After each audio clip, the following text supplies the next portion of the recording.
the starting of this, it has come from our users. They are an integral part of this program, and I am very proud to tell that this aircraft is for Indian Air Force design and will be made in India.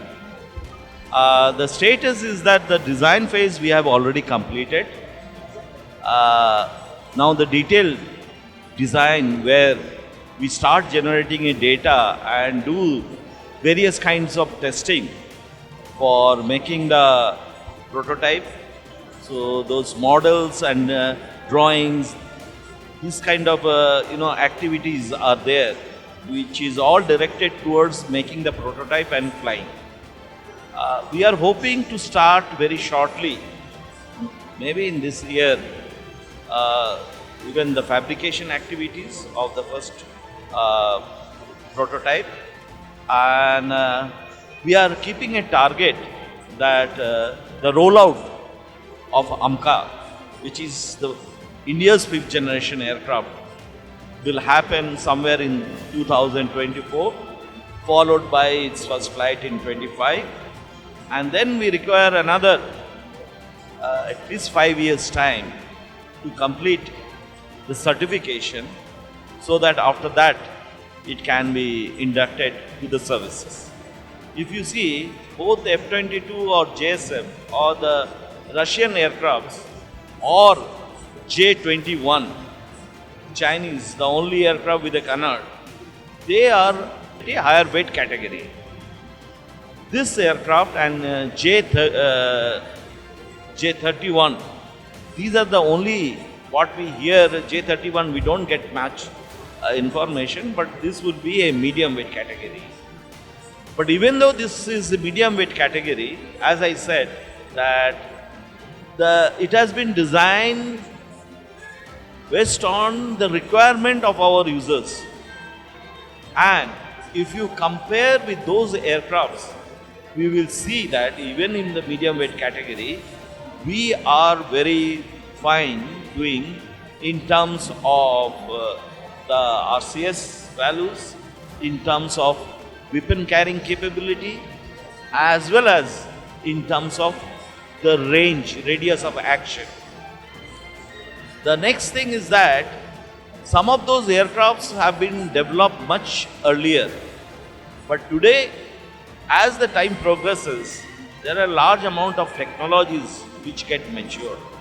And we are using those technologies. And some of the things like, other aircrafts, they have used paints and they try to, make it too much on stealth, less on maneuverability, or more on maneuverability, less in stealth. What has happened, those aircraft which were made more on stealth, the availability of the aircraft became a problem. Like after making one flight, it will be on ground.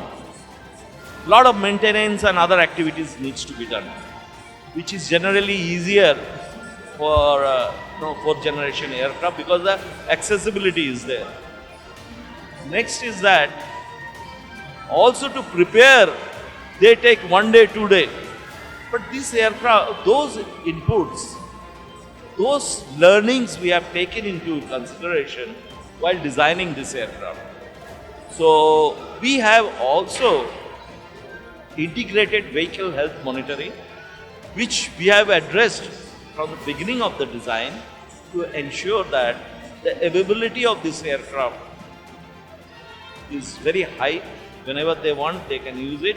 They can use it for longer duration and more.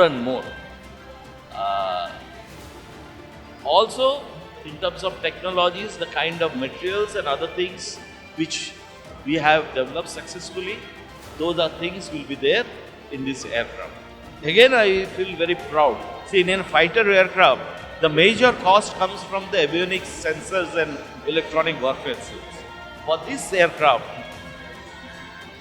the avionics, the electronic warfare as well as the sensors going to be indigenous. It is our own.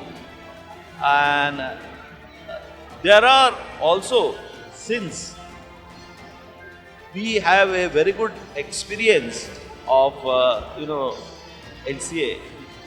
Some of the equipments, getting it, importing and putting it, it we face problems. So we have indigenized some of the important such components or LRUs, which we call it line with spin units, and some of them are going.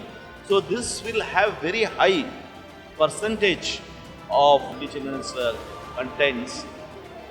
Only the Mark 1 may be flying with some, will be flying with some available engine, but later even engine also will be our own. We will bring a high power engine. So this will be a very little thing, platform for our services, and we are all trying to make it happen at the earliest. Thank you very much.